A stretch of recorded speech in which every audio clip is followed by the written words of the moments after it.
everybody, and welcome back to Reaper Pro Tips Monday edition. It really ought to be F-It Monday, but it's just not alliterative. This is so sad. Missed opportunities. Anyway, hi, it's me, your host Anne, with Disembodied Hands, Quinty, Disembodied Beard, John, maybe, unless John is still out because of Adepticon. Probable. And Disembodied Paws, Kroniko. Kuro, can you hear me today? Somebody asked Kuro if she can hear. That kind of like makes it obvious. No, she's earless. Okay, Kuro, you'll know this is for you though. I got a big blue bird at my feeder. Hold on, let me go to... Big blue bird finally has joined the crowd.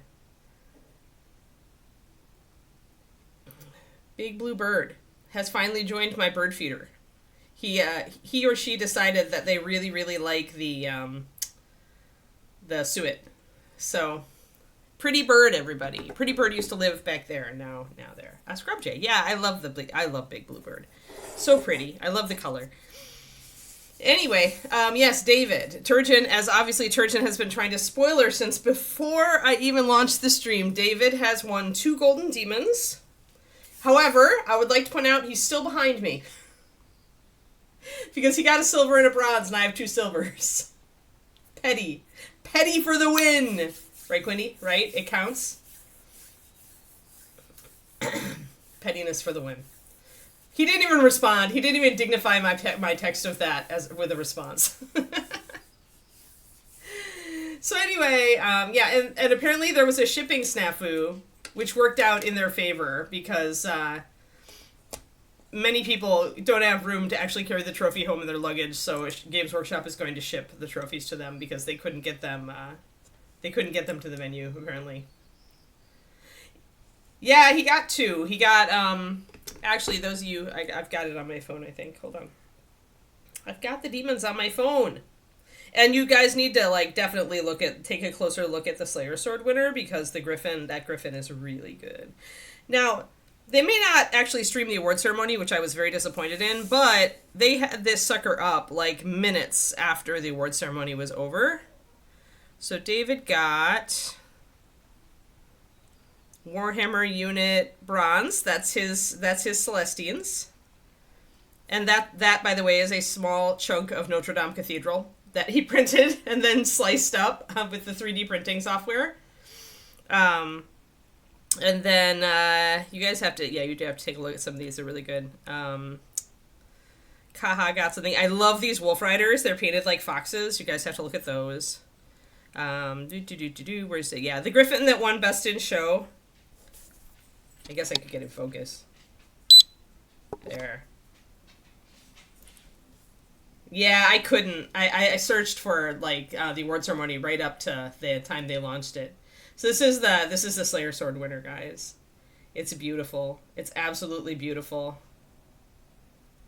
Yeah, it looks more like a taxidermy model than painted plastic. Yep. Yeah, it was gorgeous. And then this is, of course, Ninjon, John Enos, who I've been watching him paint this on his YouTube. And I love his paint style because he's like me if I used a wet palette. Because he also loves to use thin paints and glazing. And textures, really fine textures. So it did actually pay out, and he did actually take a demon, which is awesome. Another Griffin. That Griffin is such a popular model. And then David's category, he got a silver with Ahriman. So he got a bronze and a silver. Very nice. Very, nice to get it in 40k unit. All the 40k categories are usually... Yeah, you want Dibberb as a pet, yeah. But yeah, so... There we go, his little name. Doo-doo-doo. So he now has 2 demons, but he's still behind me. I think the Griffin is my favorite out of all of the pieces. He was, when he was there, I asked him, what he thought some of the Slayer possible models were, and he was sending me pictures. I really like this one, actually. Andy Wardle did a diorama entry. It's very sweet. It's a knight who's obviously been through a lot, and he finds his horse finds him, and they're very sweet. And I love this piece. Andy Wardle has a soft heart, obviously, with animals, so I love that. He was very happy to get anything, I think. He thought it was a super competitive year, Richard. But when he was showing me pieces and he showed me that Griffin, I'm like, the Griffin gets it. He's like, you think the Griffin gets the Slayer Sword? I'm like, yes, the Griffin gets the Slayer Sword. He's like, well, it has some monkey areas on the feathers. I'm like, well, that might push it down to silver, but if it doesn't, like, I think the Griffin gets it, so I was totally vindicated. But yes, hopefully he is happy now, Richard. He's happy he doesn't have to paint he doesn't have to paint Games Workshop again for a while. How about that? Yeah, the Knight booping his horse is adorable. Yeah. Except neither of us has a gold. I told him if he'd actually gotten a gold, I would have had to like compete for sure. So I'm glad he didn't. I want to just paint my minis and then decide. Okay, why is the dishwasher making a weird noise? I don't know. Do I really want to go look? With the way our water system has been lately, purple and taupe. All right, so we gotta work on this dude. Hold on, I'm gonna check out the dishwasher just to make sure there's nothing crazy.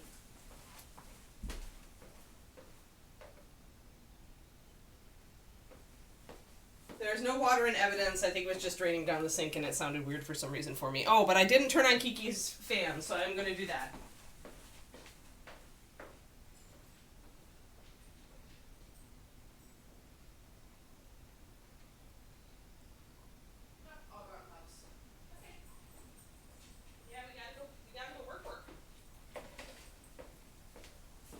So David flies back today, which is a relief. Because, like, giving Kiki all of her walks every day has gotten old. She really jams my knee because she pulls a lot.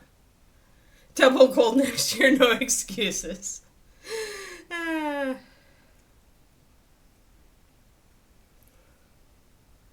you need to use a wetter palette, Val. It could also be, actually, you may try different types of paper as well. But those are, I mean, that's it. Physics says if your paint is drying on your wet palette, then either your paper is not letting enough water through or your wet palette is not wet enough. If you prefer to use a paper that doesn't let a lot of water through, which I do, I don't like a lot of osmosis through the membrane. I like just a little bit. So I have to make my wet palette more full of water, more wet, in order to counter that. To get it, and it's a sweet spot for every painter. Like, every painter has a different paper, every painter has a different level of water they like in their wet palette. David uses pretty much a high osmosis paper, but he uses a very dry palette. And I'm not sure about John, Ninjon.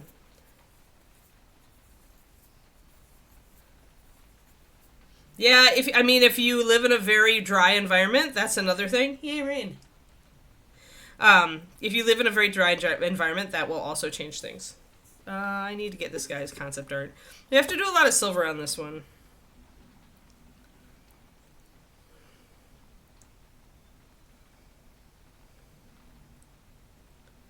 Let me see here.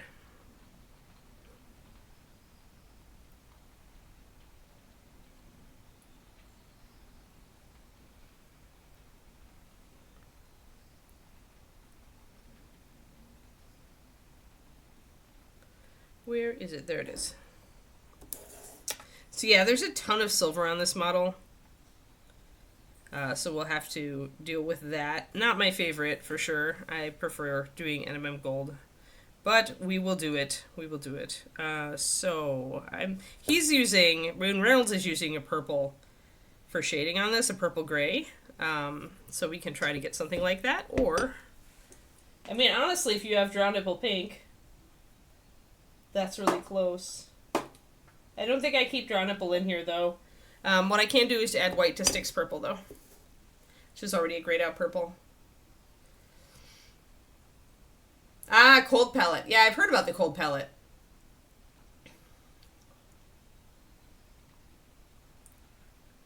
Yeah, maybe try a cold palette. I don't know.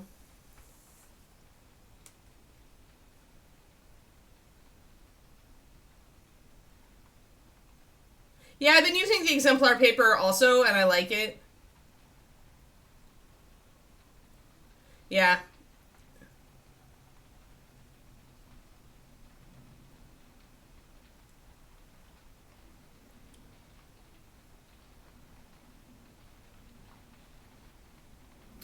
Okay, the venue seems to have been, yeah.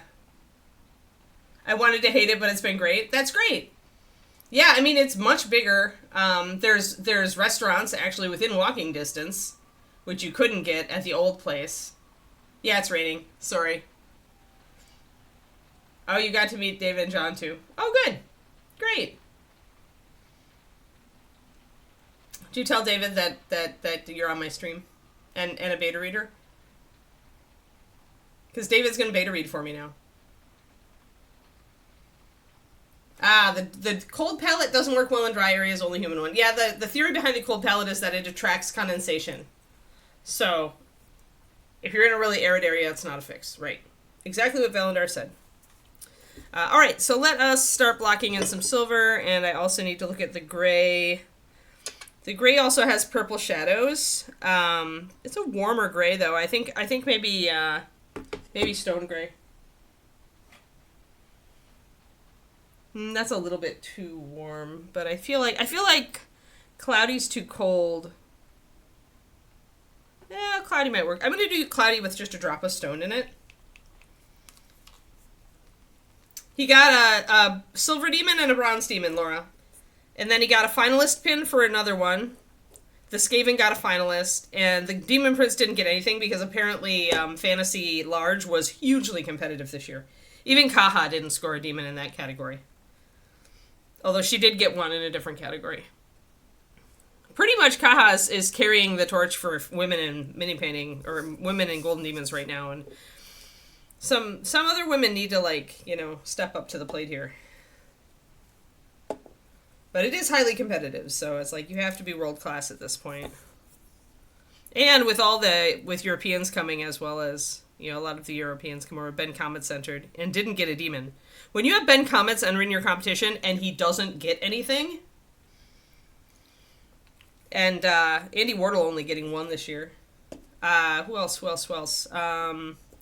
Somebody else entered and didn't get anything. Ben Cantor, who has gotten demons in the past. Which is, crap. I forget his YouTube channel, but he's got a great thing on Golden Demon strategy. But anyway, he's a friend of ours, too.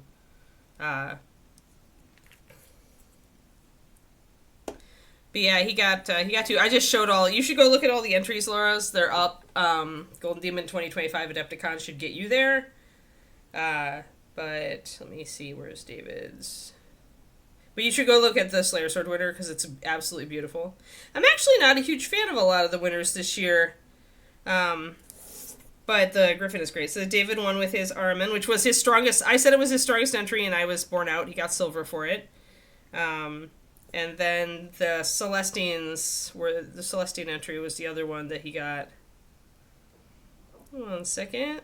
There they are. So he did a unit, Sister Celestine unit, and he got bronze on that one. The coolest thing about this one, guys, is the fact that the clouds are reflecting the sky, and the clouds are reflecting all the environment is reflecting in her wings and stuff. And so same with these guys down on there. You can see it less, but there.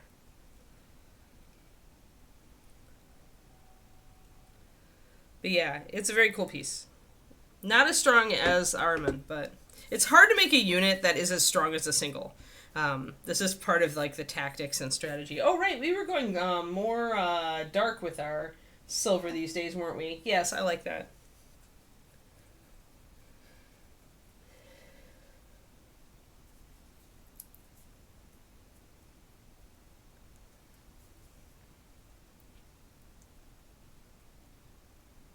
Oh, Shadow Raven. I don't know if I don't think I'm going to be able to convince David to do GW again this year. Like, I don't think, I think he is so sick because of all the hours. You got to understand all the hours that go into these entries. Like, David finished, quote unquote, what any of you would consider finished, all of his entries 6 months ago. All of the extra hours have been in tweaking and refining and improving. You easily spend 100 hours on a Golden Demon entry these days. Maybe more. Like, some people spend 400 or 500. Some people spend the whole year doing one piece. And that's a lot of as Ninjan talks about, it's a lot of stress. It's a lot of effort, right? And you have to find the time to do it. And so I'm just going to put a little bit of carbon gray in there as well. And so I don't blame David if he doesn't want to even look at a Games Workshop piece for another year or two.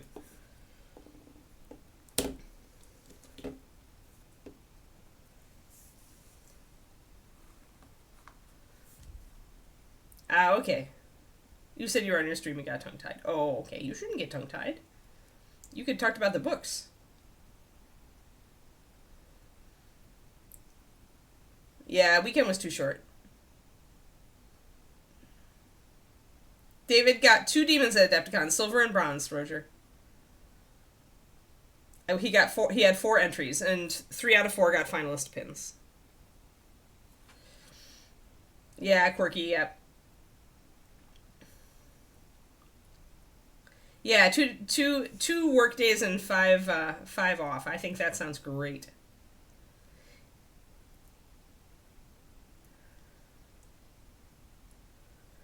Yeah, and it depends, right? Like, and it's changed a lot over the years, the amount of time that you have to put in, Marich. Like, when I was competing, oh no, where'd my mixing brush go? Where did I go? Oh no, where did you go, mixing brush? Oh, there it is. Oh, phew. I moved all my brushes off my tabletop so I would have more room, and I like it, but then I have to, like, fumble for the ones I need.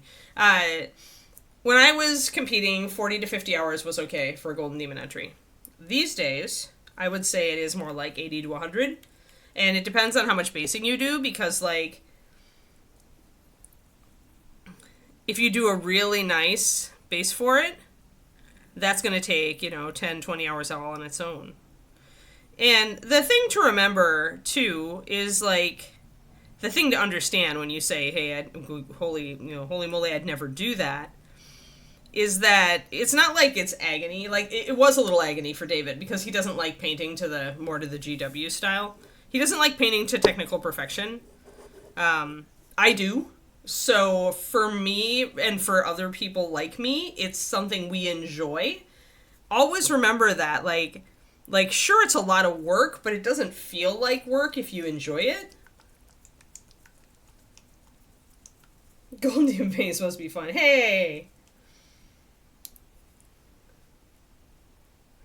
But I mean, remember though, like Ben Cantor, myself, Ninjan, sure there's stress in it, and sure there's try hard in it, but some people do find that fun, right? They enjoy competing. Not everybody, and there's nothing wrong with you if you don't.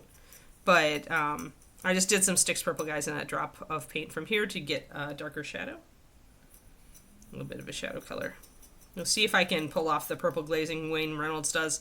We might not be able to, because everything changes from a 2D to a miniature. Like a 2D piece of art to a miniature. There's a lot of changes. But yeah, it's like... Yeah, right. Yeah. That's the thing, is like, it is enjoyable. For me, though, as you guys know, recently, I've had to, like, just remove my mind from the competition part of it. And just, the fact is that I enjoy painting to a very high level. Like, I really do. Super, super do. And then it's just, like how much higher do I push that level, right, for Golden Demon? Oh, nice to meet, yeah, Kana's, yeah, the owlbear. Yeah, you got the owlbear. Yeah. If you don't like competing, the only other way to grok people who do like competition or to like join their ranks is to essentially just paint for the joy of it.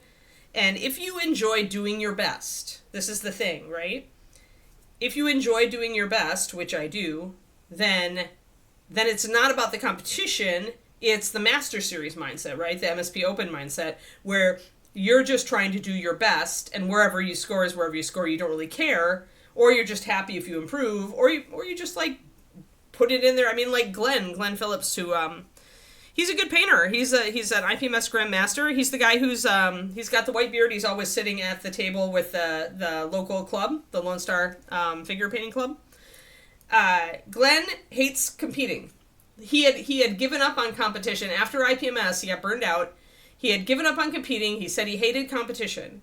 But every year at MSP Open now, he enters because it's a different kind of competition. It's not about competing. It's about doing his best, enjoying his own work, and then putting it in the competition just to show people. And that is the third way that you can enjoy competition. So it's like, enjoy competing, enjoy doing your best, or just enjoy painting and showing it to people. Those are the three reasons. And there are plenty of people who enter Golden Demon with that third reason. They painted something, they really enjoyed it, they loved their piece, they put it in there and say, I entered Golden Demon, look at this piece. And they get a lot of eyeballs on it. And a lot of people enjoy their piece and take pictures of it and post it on their Instas. So what's to lose with that, right? You don't have to go into a competition with the idea that it's a competition. You can go into a competition with the idea of you're painting something and you just want to show everybody.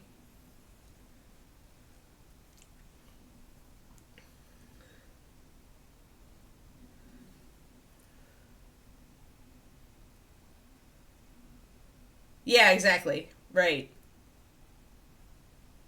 Yeah, they all love their painting. Yeah. And that's fair. Oh, a dog father. But yeah, like those are like different ways that you can enjoy entering competition. I always stand up for Golden Demon. I don't know if I will if once I start doing it again because it's changed. Like everything. Back in the day, I feel like maybe ReaperCon is more like Golden Demon used to be. Because back when I was competing, you didn't have like all these other cons out there with competitions. Golden Demon was where it was at, and so the best painters got into that. One second, I need liner. Liner, where are you, liner? Before I do this, because I've just realized I have no lining around my purple whatsoever, and then I'll get close again, guys.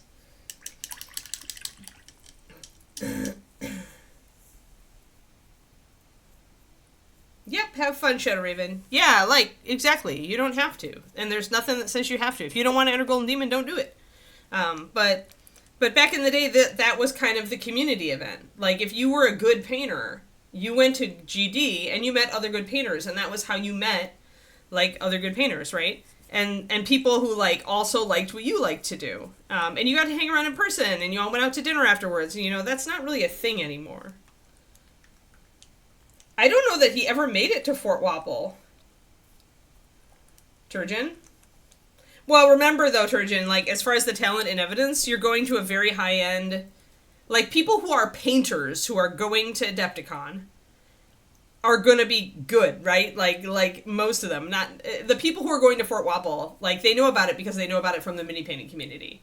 So you're going to get a lot of really good painters there because you don't have anything to do once you enter your models, or you're working on touching up your models. But I don't know if David actually made it to Fort Wapple this year. Like, I asked him a couple times and he just, like, was like, do, and I was like, all right, maybe he didn't even go.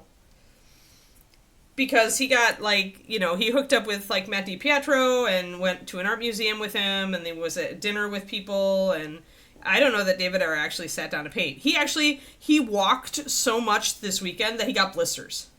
So I don't think he was at Fort Wapple.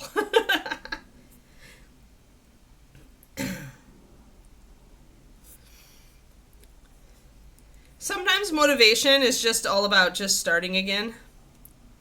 Because when you get into your groove and your schedule, it depends on your brain. I know for my brain, though, like, if you're the kind of person who, like, you get kind of into a groove and a schedule, and that's how you do all your stuff, then it can be hard to start once you've stopped putting something into your schedule. So, like, once, like, when writing wasn't in my schedule, it was really hard for me to start up again if I went a while without doing it. So I had to give it part of my schedule. And that's the same for painting. Like, if I want to really start painting every night again, then I need to sit down and paint every night again, you know, for at least half an hour and make it part of my schedule. Or the inertia will be too much. Like, there's no motivation for me. It's just, am I making it a part of my schedule or not? If I make it a part of the schedule, I sit down and do it. So if you have that sort of brain where you tend to schedule your time and just kind of, you know, almost sleepwalk through your days then because you know exactly what you're doing at all times, maybe try just putting it on your schedule. Dogfather. I don't know if you're like that or not, but it's something that works for me. Your feet hurt all the way up to your ribs. Oh, yeah. Yeah. I did too. I won my first demon at Baltimore.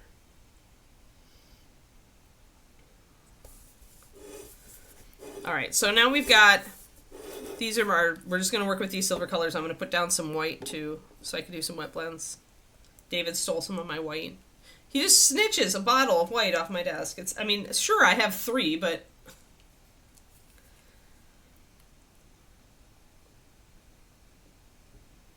the humanity.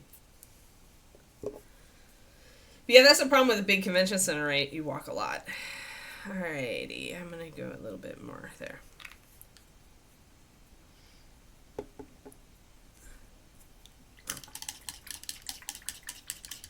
But yeah, competition painting, not for everybody. Golden Demon, not for everybody. I just have a lot of fond memories of it. So for me, and I like, because I love technical painting,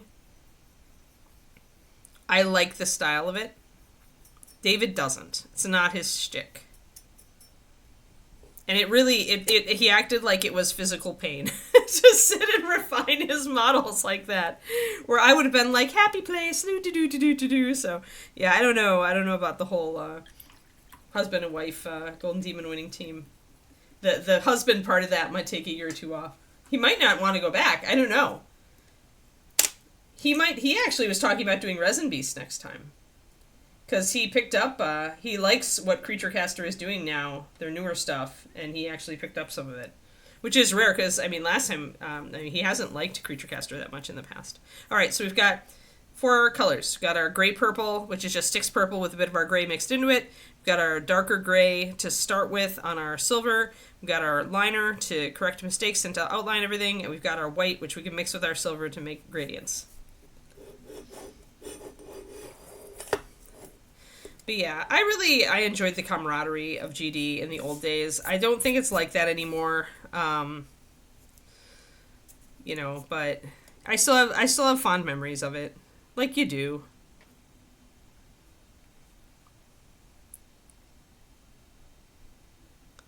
I mean, there are a lot of really good painters who went and didn't get anything, so, you know,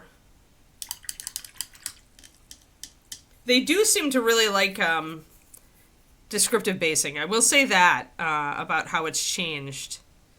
Big bases were not the norm before, and now the display bases are all over the place. So, I still see, like, 1 or 2, like, a unit that gets painted and just put on a plinth instead of on a display base. There's still a couple that win, but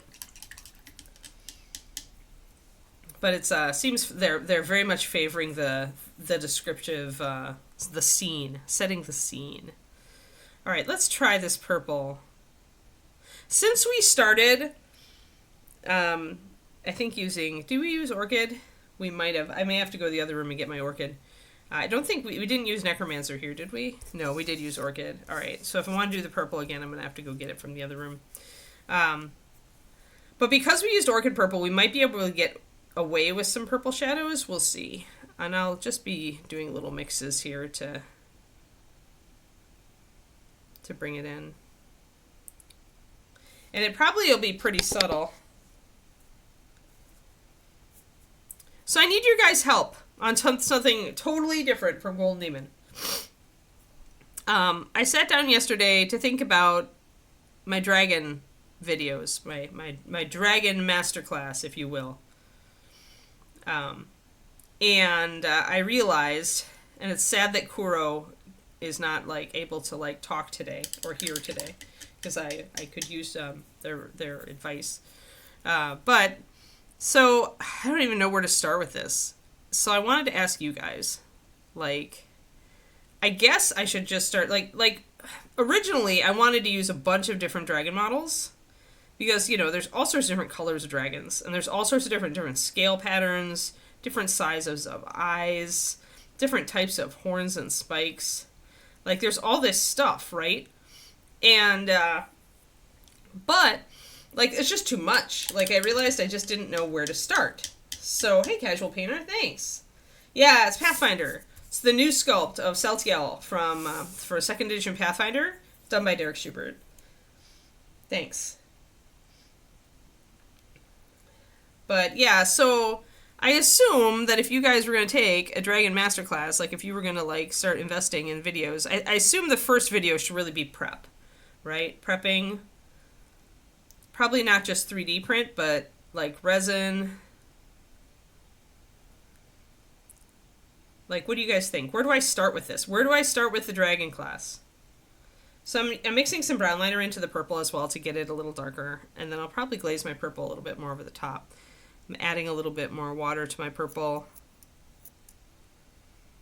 Remember, there's always more than one way to get to a given result. So for this, I wanted my purple to go darker, so I'm going to put a dark color underneath, which is that brown liner, which is may as well be black, you know. Then I can glaze my purple over the top, and it's going to make that color a lot more purple looking.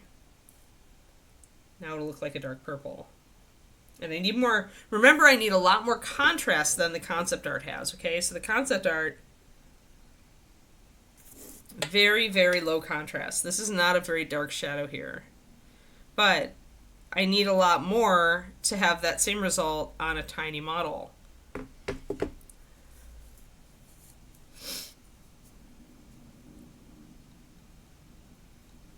Thanks, Turgeon. Thanks to it. Thanks for involving Kuro.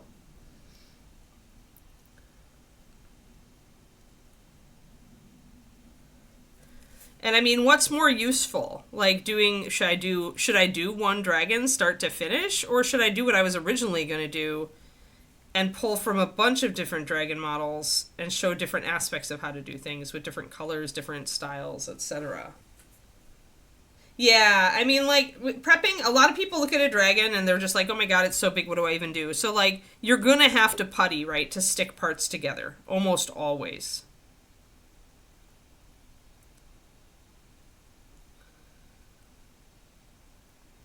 I'm just gonna do my edging real quick so I can kind of get that feel. Get a gallet or blue or black liner.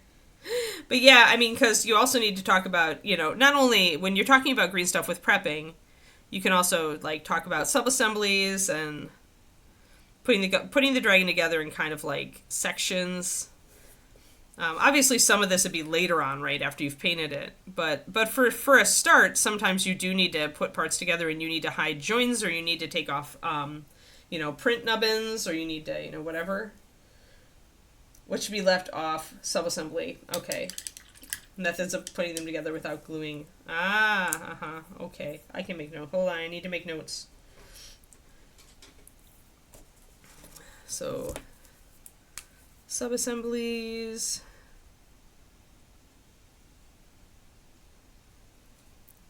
Pinning, probably, because you can easily pin them together so you can put them in place without gluing, and then pinning to hold parts together.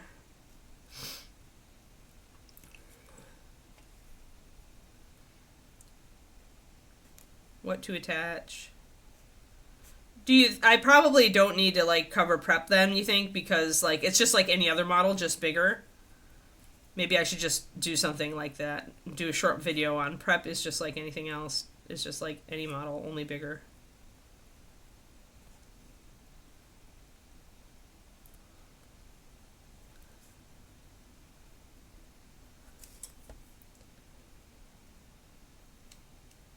Yes, there is a lot of repetition. Yep. Yeah, different, yeah.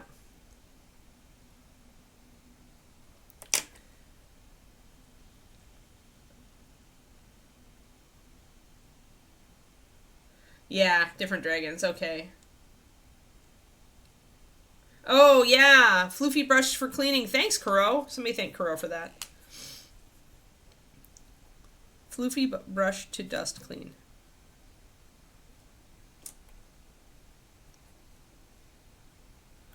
Yeah, big floofy brush is the best for that.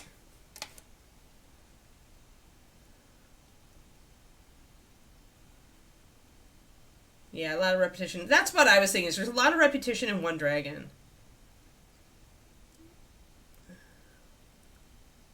How do you know when to glue together a big model?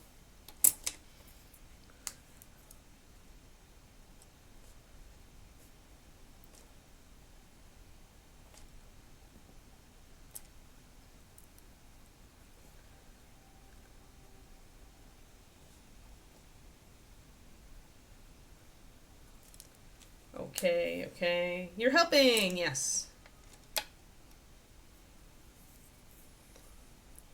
How to handle wet while painting. Yep.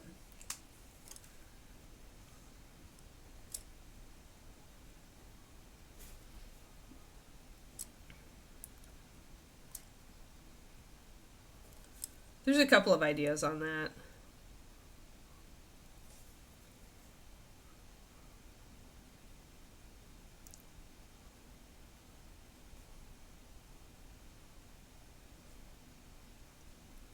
KK.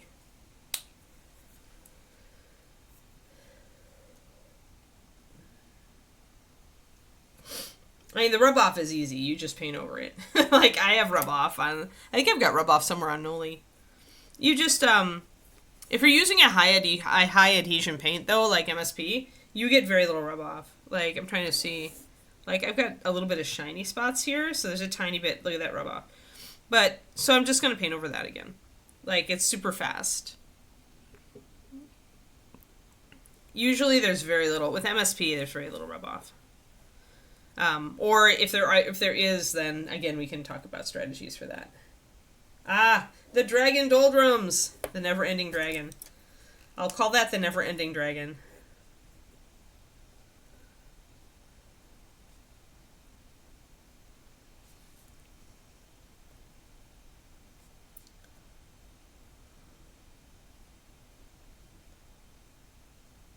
Thanks. That's a great one. That's a great one, Koro.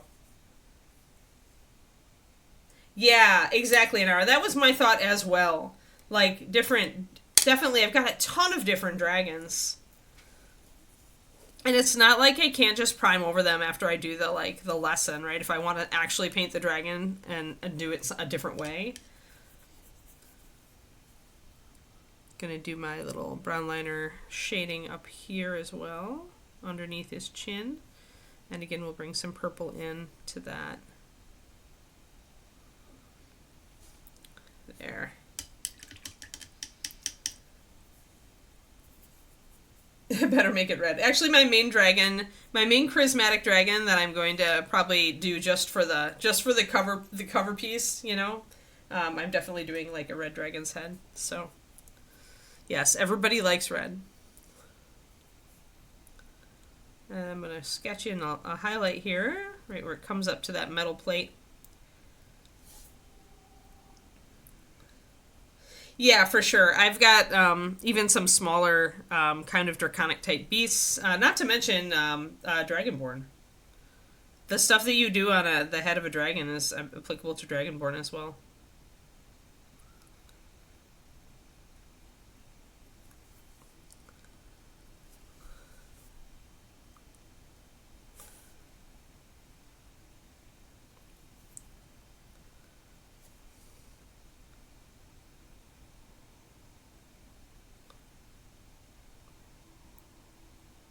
Yeah, I need to thin my paint for sure. I've got just too much.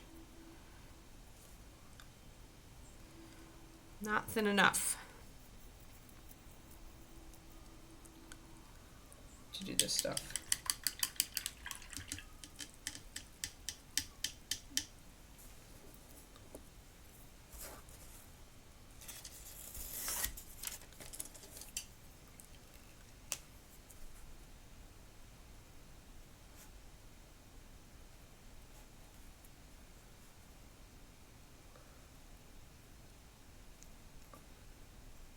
Yeah, dragons aren't just dragons. I do have some cool Dragonborn 3D prints.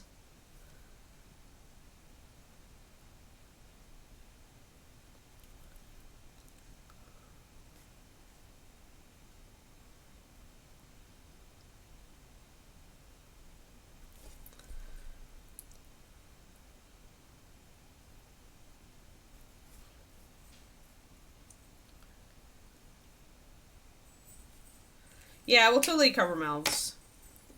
Different ways of doing mouths.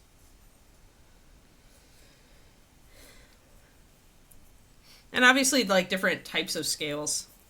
Because dragons are all about the scales. I used to love painting scales so much that my friends said I had a scale fetish.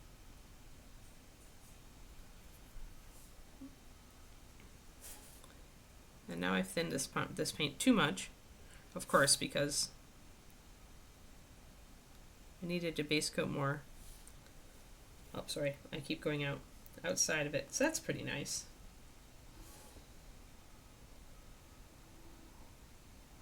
Yeah, much better than a foot fetish. It's true, it's true. So yeah, all right. Well, that's actually pretty. Those are pretty great. Pretty great start, guys. So like all that kind of thing, and then so a lot of that is stuff that I can do in an intro video. These are going to be longer videos. Be aware. All right. Cool. And then almost, I need to, and there won't be any airbrushing in this either. I'll bring up airbrushing.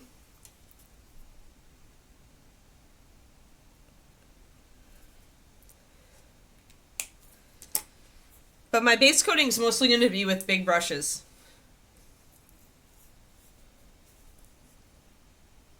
Yeah, after you paint a certain number of dragons, you do definitely have nightmares about them. All right, I'm gonna go and make another. I have to make another batch of my gray because I totally blorfed it by thinning it too much before, and I still have things to base coat. So 1 drop of carbon, 1 drop of stone, and 3 drops of cloudy.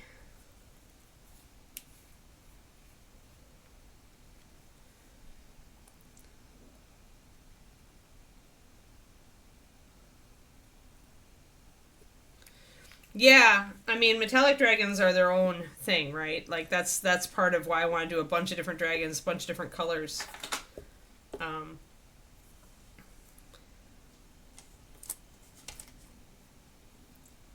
Yeah, I know. I mean, that's the first thing that popped into my head. You do it, NMM. No, we're not trolling. Okay, maybe a little.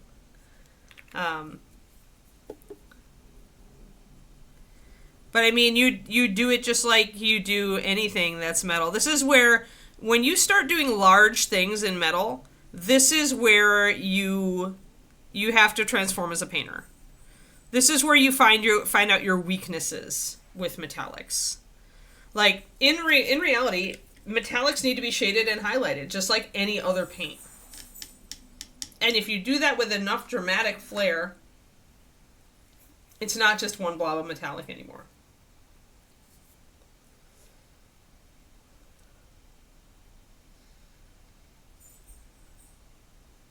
Yeah, the way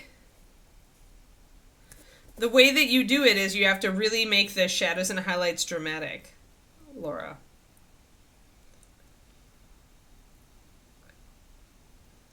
So that means doing a lot of shading with washes and glazes, and then highlighting with a lighter or brighter version of the metallic that you used. Man, I'm just like, my camera is like, maybe I just need to shove it back. So if I'm going to sit here, there. Oh, it is. Like, it's hellish. I mean, although, you know what? Doing that many scales in NMM isn't, like, nearly... Like, it's just as bad as, like, you know, doing what Kuro does and highlighting any dragon. You know, like when you're highlighting every scale. I don't think these days that I am a highlight every scale kind of Anne. Although I am, but not... You guys will see. I have a different way to go about things now with dragons. I'm interested to put it into practice. Alright, so that looks good. Now let's get the side here. We're just going to work on our silver today. I haven't done silver NMM in a long time. Or steel. Yeah, we're talking about dragons. I needed ideas on just where to start with my class, or with my master class, my set of videos, Richard, that I've been wanting to do about dragons. I've been wanting to do a huge body of work about dragons, the definitive painting dragons class, and then, one second, I just noticed a mold line. I need to knife it off.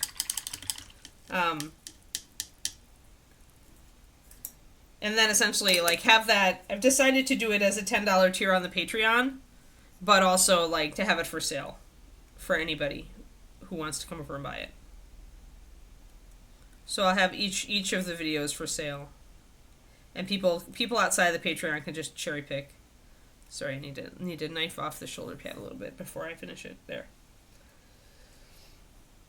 So, yeah. That's the idea. But I like realized when I was thinking about it last night, like, where do I even start with this? So, wanted to ask people, you guys, about, you know, what you would want. And so I've gotten some great answers. I think I can work with this. But boy, that's going to be a lot of videos on scales. So many videos on scales.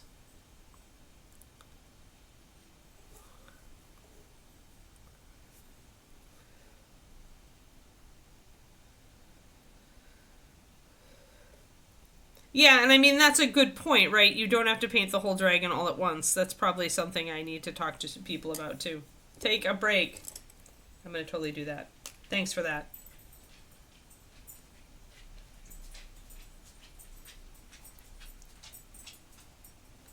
Hi, Bubba. Yeah, hi. Let me make a note. Paint the whole dragon. I mean, people who are starting out, they think that way, though, right? Because they're used to sitting down and painting a figure and getting it done in a couple hours. If that, right?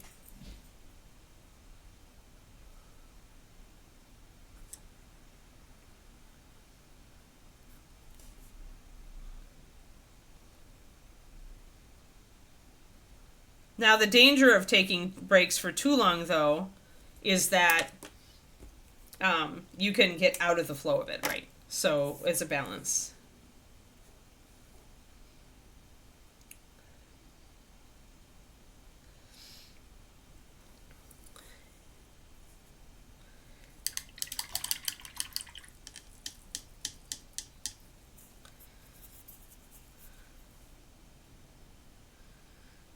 But yeah, it's so unique to each person too. All right, let's see the concept art for this plate. He's got a lot of little like little freehand that I'm not doing right now. I want to get the general idea down first, and then we'll see. All right, so there's like a circly design in there, in that silver. You can see it, concentric.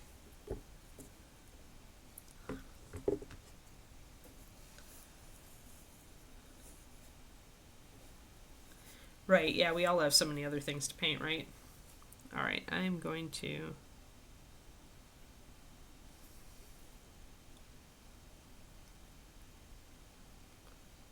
I think I'm going to have to... You know what? No, I'm not going to do it that way. I'm going to do it with liner. Yeah, your average small mini takes. That's about me. That's the same with me, Marich. Like, if I do a really good job on it, then 12 to 15, or if it's a big mini with a lot of details. You don't need anything else, only dragons. Spoken like a true Kuroniko. Alright.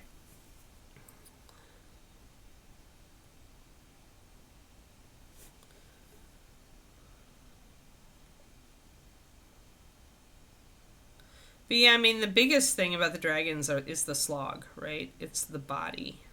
The body and the tail.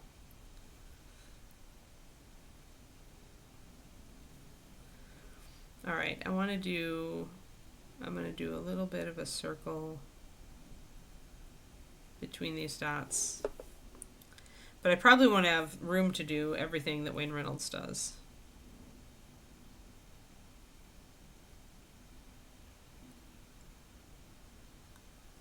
So I'm just going to do a little concentric circle in there, just one.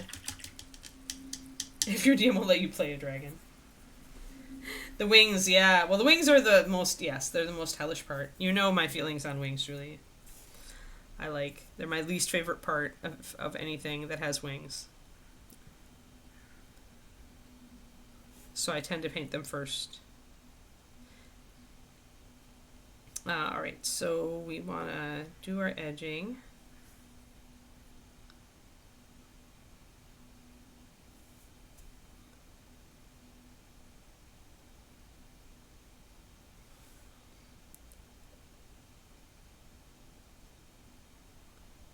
And And again, Wayne isn't doing a lot of shading here. He's got a little bit. There's nothing really dark. But mostly the light's falling up there. But it's more on top of the shoulder. This is more on top of the shoulder too. We'll just have to very much generalize here.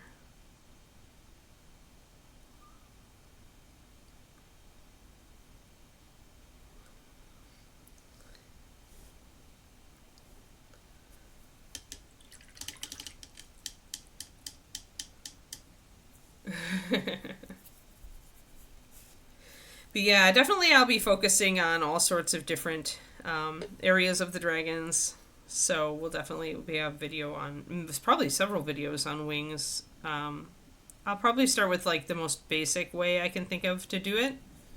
And then, you know, escalate. Because it really is like, we all tend to start a mini the same way. Right? Or close to it. And then... Ooh, more rain. Wow. More rain than expected. Great. But then beyond that, there's like just different tiers of how much work you want to do.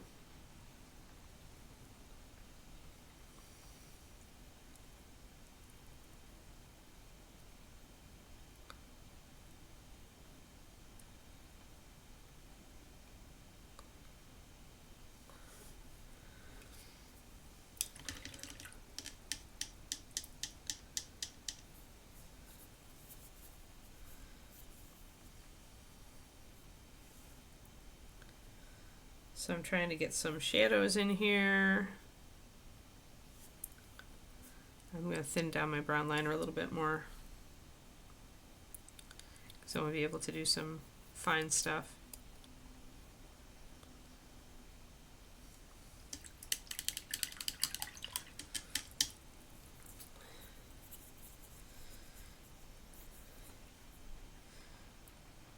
But yeah, I looked at my Dark Sword dragons, the ones that Jim did that are like the classic D&D, like original edition Monster Manual dragons. And they have all different kinds of scales. Like, every dragon has a totally different, like, type of scale pattern. Oh, I love those old Grenadier Dragon of the Month dragons. Some of them are better than others, but there are some that just have the best personality.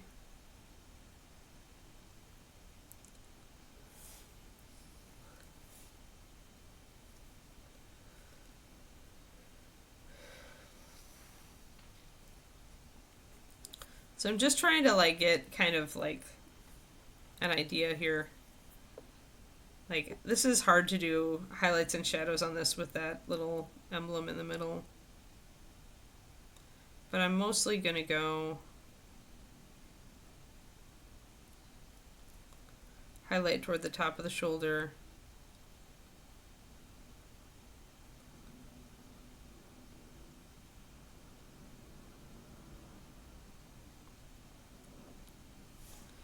And then a little bit of shadow on each side, so I need to come back and bring shadow in here.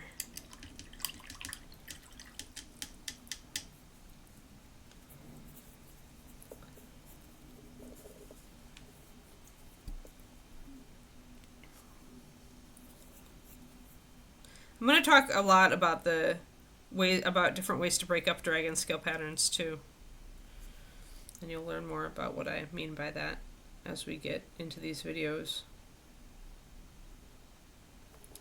So just putting a little bit more detail here around the edges. Essentially, since I kind of made it like there's a shape in the middle there, I'm lining around that shape with the white just like I edge highlight. And that looks pretty. So we'll just shade a little bit. Apparently, the world wants me to have a very rainy walk with Kiki today. Maybe we do have an atmospheric river. I was looking at the forecast and it really was not saying rain. But now we're getting all this.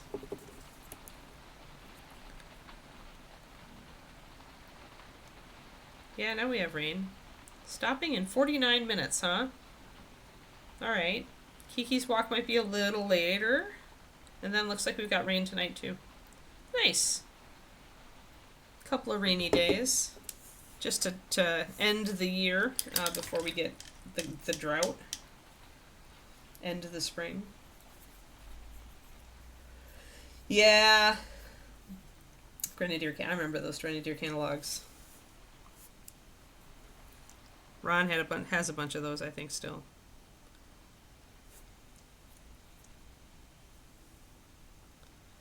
So I put some purple in there. I want to bring in my white a little bit more. Where I fudge that out. So we're just making it a little stylized. Yeah, I don't want to muck with this side. I like it.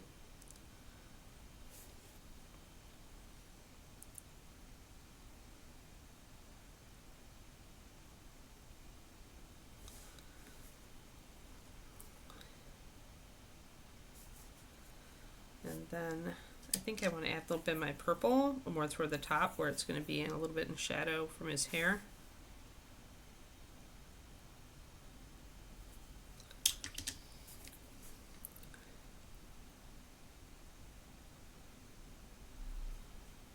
That'll give a little differentiation to it so it isn't just flat.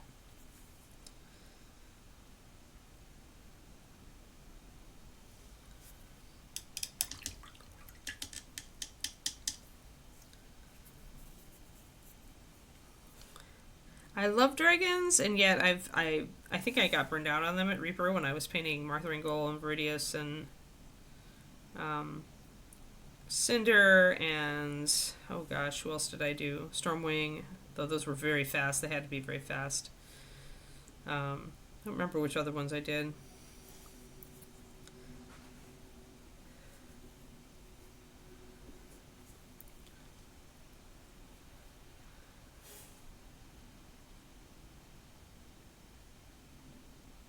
So I love them, but I haven't painted a lot of them for a long time, so this will be my dragon resurgence.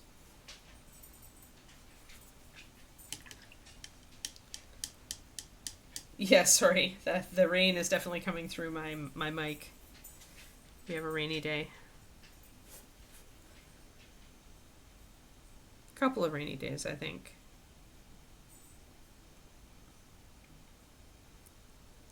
So again, I'm going to put some brown liner shadow down here, but then I'm going to paint over it with my purple to get that tone. Hey, Ultra Squid, how's it going today? We're talking about my upcoming dragon extravaganza. I'm going to do a bunch of dragon videos. I'll take a break here and there to do other stuff too, or I will go mad. But I do want to have a lot of dragon content in the near future. Okay.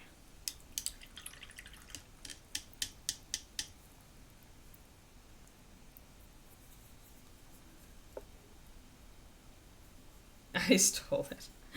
Yes, I stole the rain.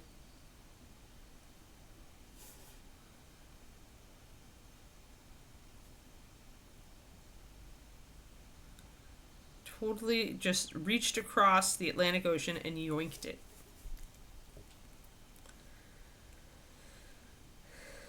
Well, yeah, okay. Well, now I need to actually... I was sat down with my dragons last night, and I was looking at them. Julie, one thing yours have as a big advantage is that you sculpt their eyes a lot bigger, which I really appreciate. There's so many beautiful dragons out there, but a lot of these people are sculpting them with tiny little eyeballs and these huge skulls. And I'm just like, you can't give any expression to it. It's really hard.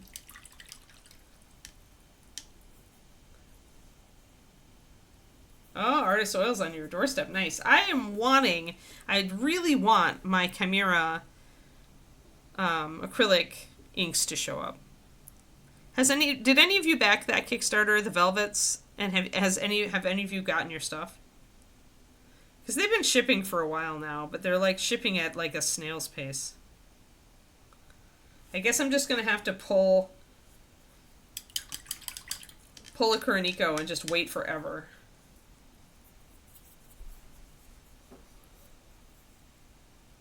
Yeah, it is important, green users. Yeah, it's like those people, they're just like doing these kind of bestial dragons, right? But you can't give them personality because they've got, and they're beautiful sculpts too, so I'm like, half of me just wants to sculpt them all better eyeballs, but, you know, I can't do that if I'm teaching people how to paint them. I'm supposed to be working with the, like 3 people in their warehouse, huh? Ah, Lila Mib put about a video.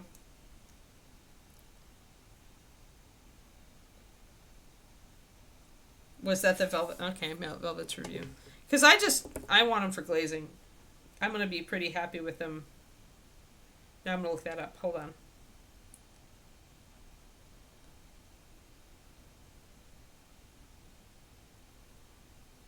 I'll try to put that up on my phone so I can look at it afterwards.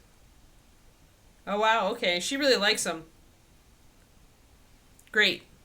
Excellent.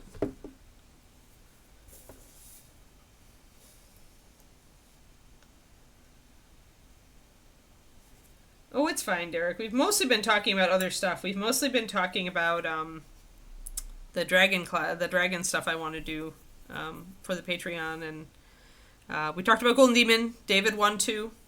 He won a silver and a bronze. Bronze for his Celestine, his Sisters of Battle unit, and silver for the Aramen that I thought was his best piece. And now we're talking about dragons and stuff, because, you know, I have to do a bunch of this dragon stuff. It's my plan.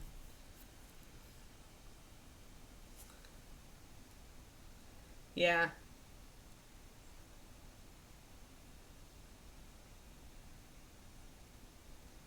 Yeah, painting Dragonizer. There's so many ways to do them. It's cool, Richard.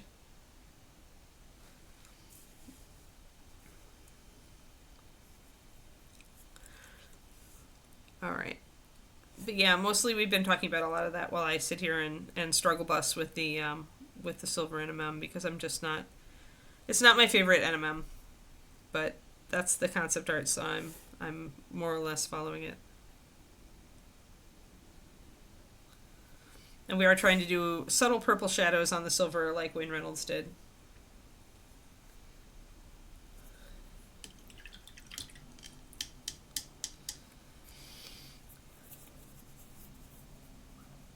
Alright. But yeah, there definitely will be Julie Dragon. I'm probably going to use the Dragon Bust from ReaperCon. I might use a Maldrakar head. I have like 2 copies of Maldrakar, so it's like...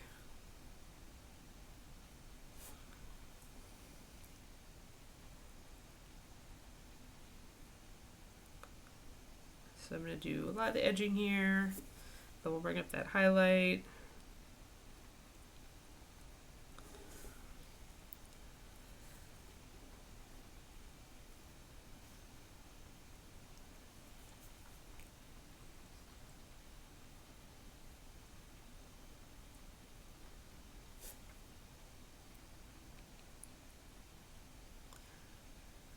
There, a little bit of highlight there.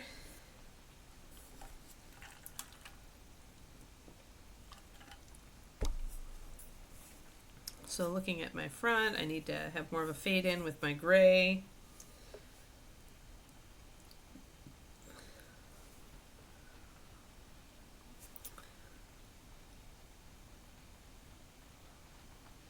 Yeah, more of a fade, and then I'll bring in a little bit more purple. I just need more of a transition there. I'm going to pop the white there in a second.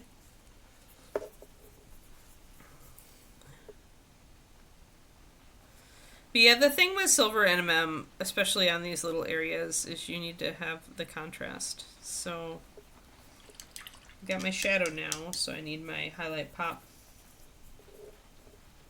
Yeah, the second one is the one that I'm thinking of using.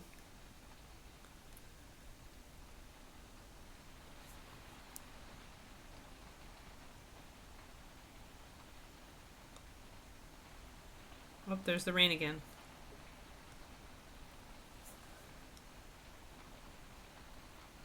Yeah, Yes, definitely the world wants me to get sodden when I take Kiki for a walk. So once we add that punch of white, we get much more of a shiny feeling there.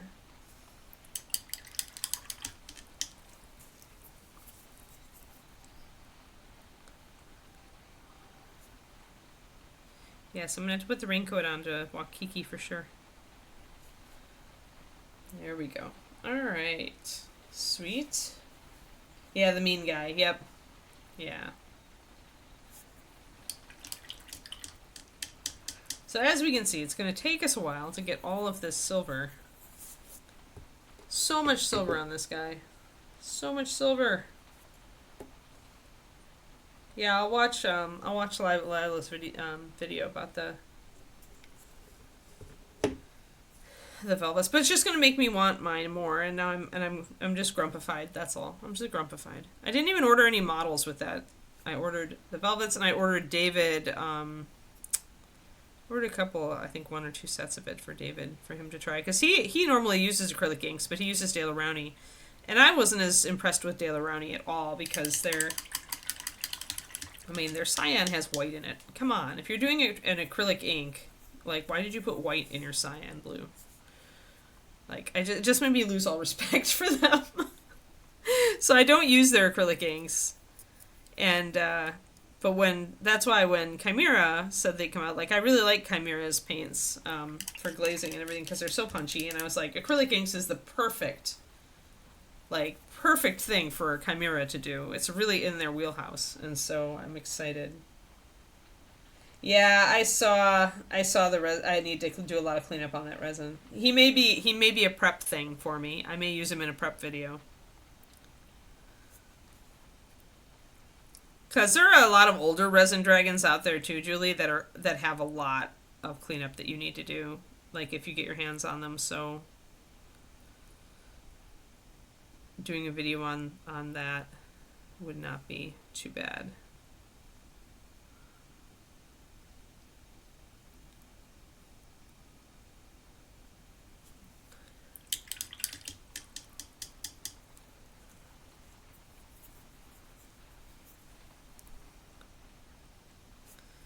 Yeah, the problem with the mean guy is that I need more good guy dragons, because I'm gonna have to do I have a brass from Dark Sword.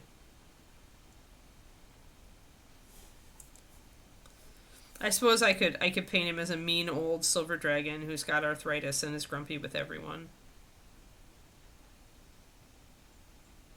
I mean, just because you're like lawful good doesn't mean you can't be grumpy.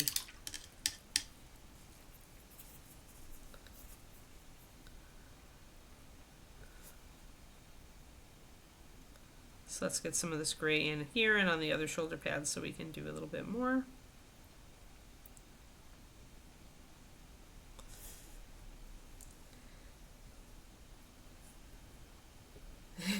Most lawful good characters are grumpy. They're like, why did you make me lawful good? I can't. They can't take their frustrations out on anybody. Sanctity of life, my ass. Oh man, I'm gonna have to do that on this side too. Yuck. Why did I ever do that design on this shoulder plate? Very annoying.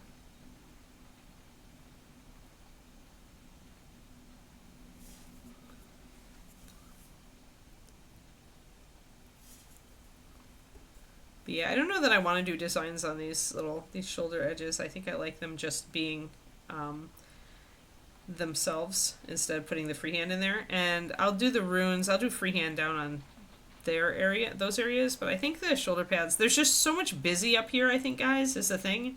Because, Wayne Reynolds' concept art has a lot of detail.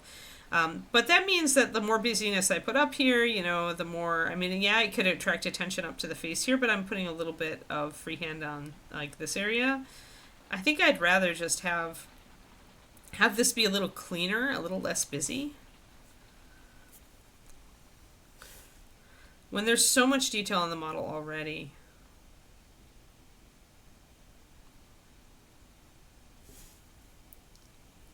Yes, that's because they have to deal with the rest of the party, for sure.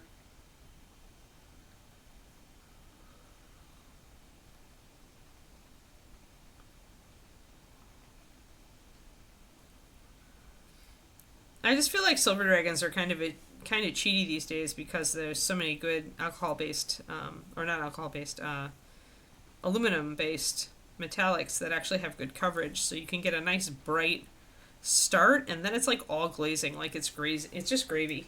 Like, I feel like doing a silver dragon is going to be super fun. And actually, like, easy for other people to do as well. Like, I feel like that's actually one of the easier ways to do a metallic dragon would be silver.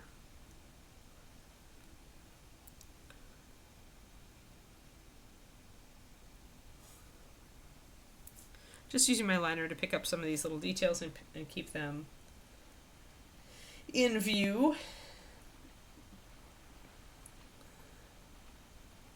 Yeah, Caphryxis. I really like Caphryxis. He's probably the best, like, he's the best nice little dragon. Metallic, one of the as far as the metallic dragons go, he's a great sculpt.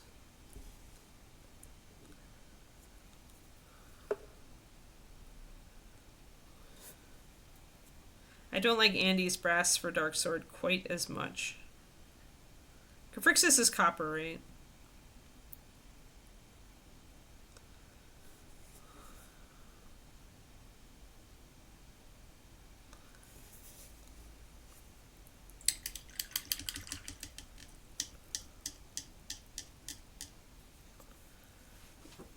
You'd have to do it NMM then.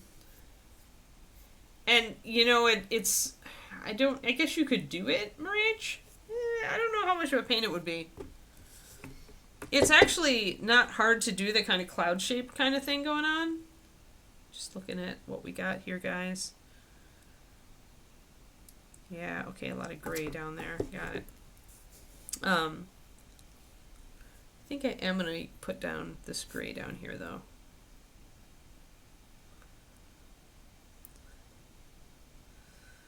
I mean, that was actually not a very slow process.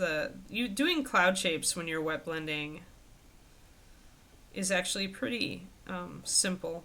It's not as scary as you think it is. You do need to kind of look at skies and get an idea, like, of how clouds are shaped and stuff, but it's very it's not as hard as you think. You would only be doing it on the top part of the dragon.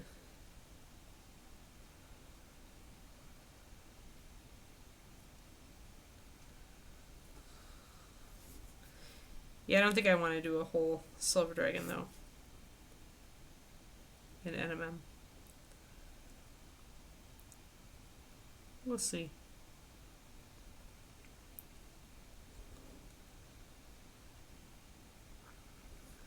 I want to get into this and do these dragon videos, but I want to also not burn myself out on dragons by doing them. So it's gonna be a dance, and I'm probably gonna have to create a couple of them, like, in advance before. I want to get some of them done before I launch anything. And then is that also, I think, actually, I have to look at his, lots of reference work here. Okay, so he actually has like a, almost like, Wayne put like kind of a greenish off-white down here. I don't know that I want to do that. I mean, I could definitely, I guess it draws on his face, but I didn't realize it at the time, and so now if I'm going to grab that appearance, that color, I guess Cairnstone plus gray. I wish I would have noticed that those were the same color when I was starting the model.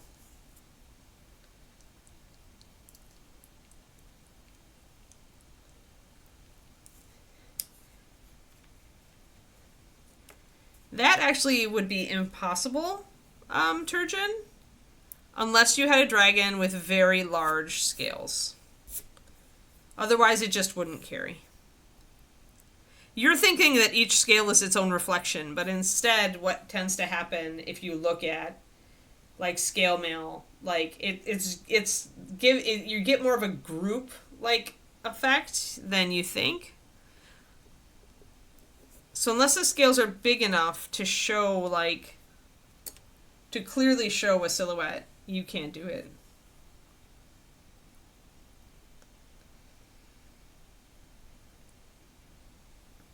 Yeah, right. I don't buy that at all. Seriously.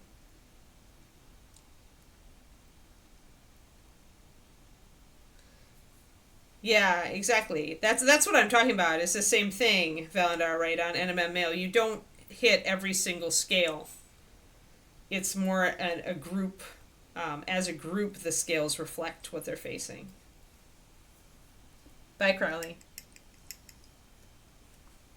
And that actually, that's why so many people are scared of doing like NMM on dragons and big bodies of like armor, but it's actually easier than you think it is. Or at least it's simpler than you think it is. Not necessarily easy. I'm going to grab my Cairn Stone, which I used on his face, and I'm going to just try to mix a gray that doesn't suck. That's different, and I'm going to pop that in there.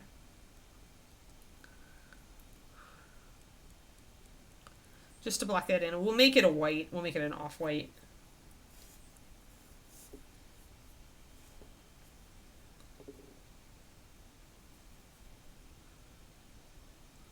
I won't call it that. The easier is a... Easier is the wrong word. Simpler is the correct word, and that's not nearly as clickbait. Not nearly as clickbait. I refuse to clickbait.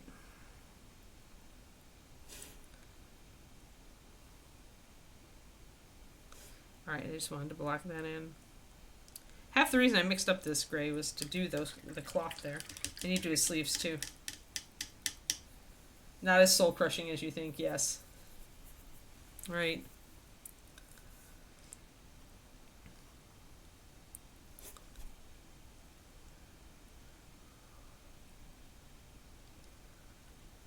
So I ran into a hiccup with setting up the 3D printer this weekend. Actually, I ran into multiple hiccups and I overcame all of them, but by the end of all of the hiccups, I had no energy last night, and no time to actually set up the printer and print something. I did figure out the fairy dragon though. Like the fairy dragon was in a different type of file, but actually it was a compression. It was a different compression thing that I had never seen before. So I had to get the program to open the compressed file. In addition to like, and then I ran into issues setting up our air purifier, which we got for this printer,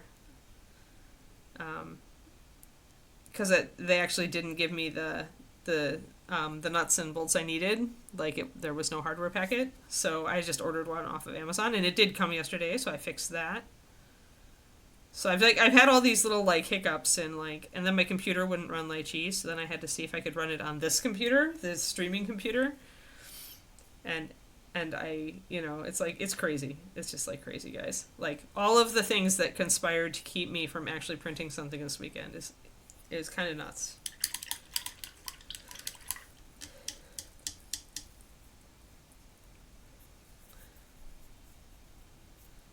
Yeah, it's not really like, yeah, it's, Alright, I need to look at the sleeves here. I think, yeah, it's just going to be gray. Gray with some detailing. So back on the gray for the sleeves.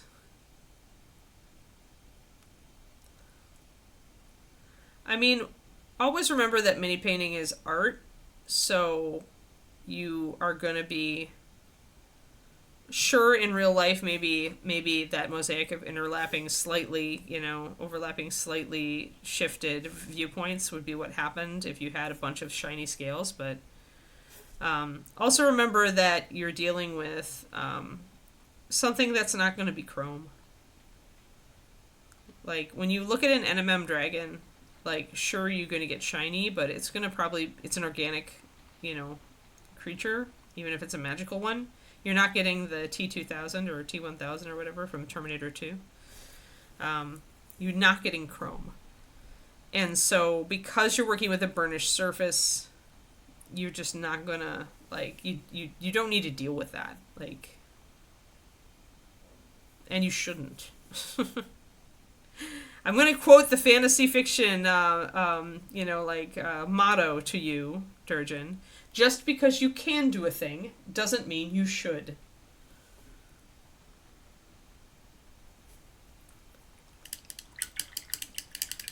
Yes, it would be far easier to do a knight and have the dragon reflected in the shield. The shield would be big, assuming the shield is blank. The shield is big, and even if it's burnished, you can still show a rough outline that nonetheless can say dragon. Right. Sorry, I had a little bit of flash there. That's exactly what I thought this morning, Inara, when I was trying to plan this class, this set of classes, the master class. I'm just going to call it the Dragon Master Class. When I was trying to plan how I wanted to do it, how I wanted to start it, like various lessons, stuff like that, I was like, it really is eating an elephant, because there's just so much. So much. Because dragons are so big and they're so different from each other. And that's part of their charm, right? Is that there's always a new interpretation of dragon out there. And you know, that can light up our minds when we see it, right? That can really light us up. Like, we think that we're jaded and we've seen every dragon, and then a new dragon comes out and we're just like, oh my gosh, that's an amazing dragon. Because there's just so many ways you can iterate on dragon.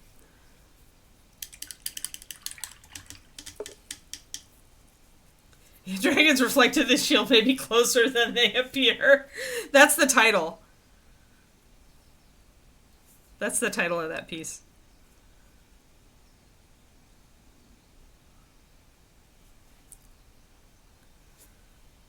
Gonna do a little bit of shading down here.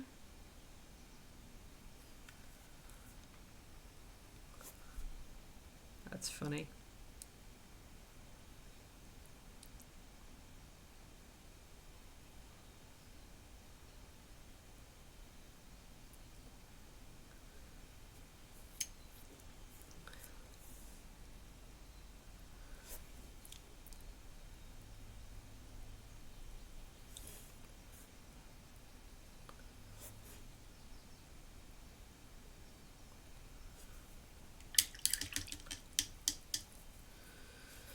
But yeah, I think it's time.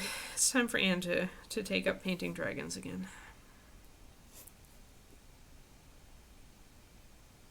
I wish there were Games Workshop dragons that I liked better. Kiki, that's me! Kiki! It's mommy. Be quiet. It's mommy. See? Yes, it's mama. Settle down.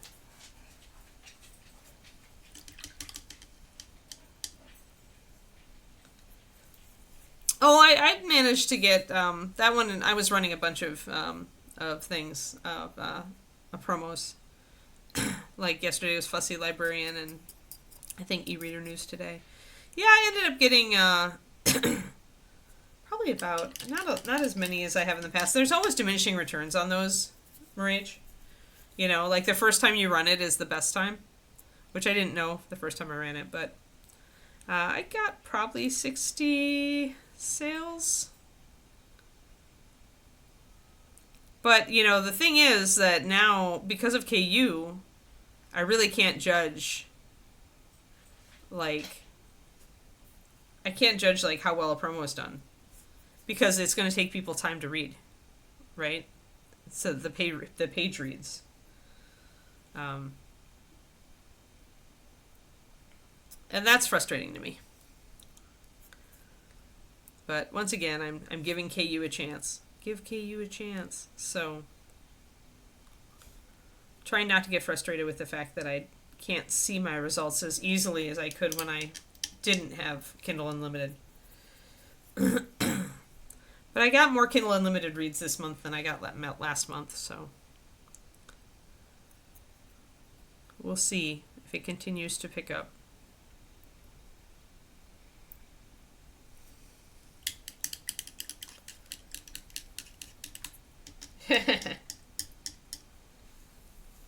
I've been veering toward monsters for a while now, Turgeon.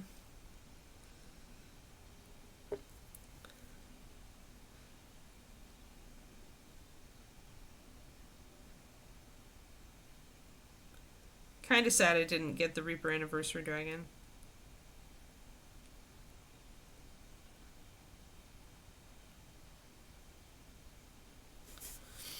But let's start small.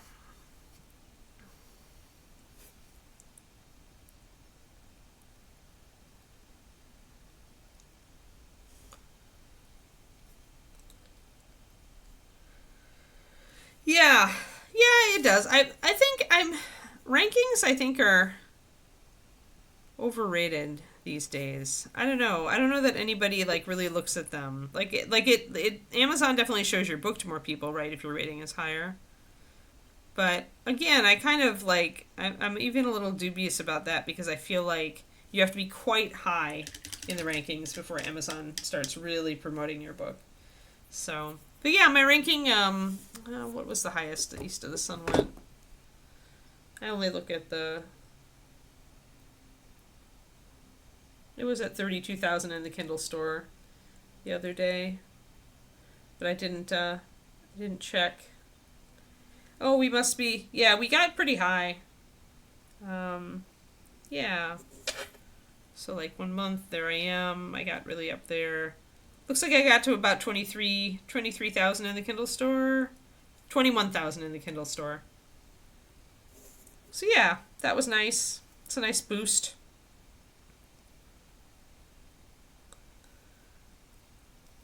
I've been doing pretty well though.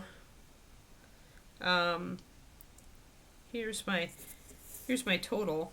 Like you can see, so this is my ranking on East of the Sun. Looks like a scribbly line. The boosts are when I ran promos in the past. This is when I started running Facebook ads. Like this is the point right here that I started running Facebook ads, and you can see what a difference it's made.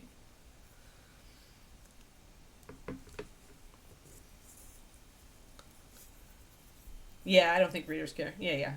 Yeah, everything helps. Yep. Yeah, I mean, that's how, because every time somebody buys your book, it pops up. And then every time nobody buys your book, your rating goes down slowly. It decays. Um, yeah, so the challenge is to keep your book relevant, keep getting sales. You just don't want to fall into the void.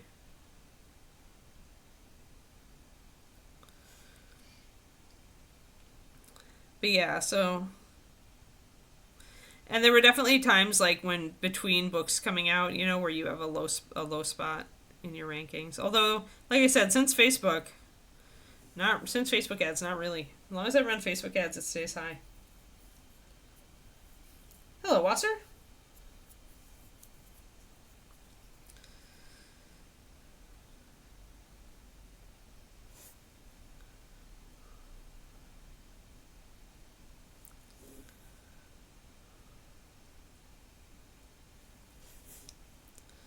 So we got, again, getting that silver in there. There's a lot of like light and bright up here, which will help to pull the eye up here. Obviously the fireball is going to help with that as too. Oh, hey, it's time to actually...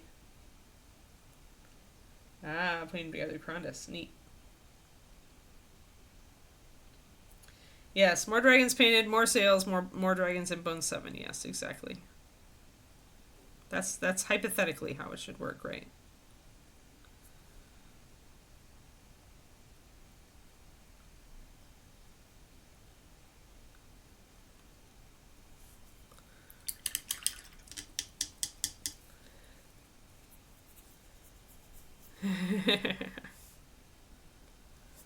There we go. All right. Hey, and the rain has stopped. Maybe Kiki and I won't get totally rained on for our walk. So, all right, we'll stop it there. We've gotten more colors mapped in, so that's nice. So we still haven't figured out this crazy chaotic jumble. Way too much stuff there for sure.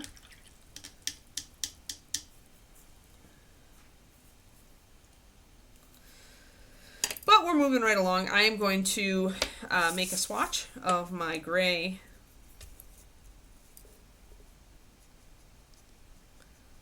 so that I can recreate it. There.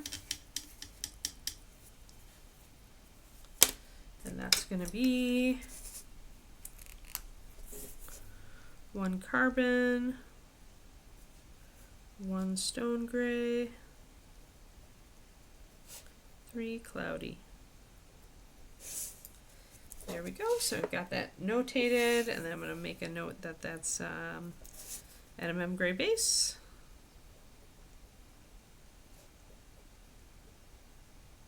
And cloth. There we go.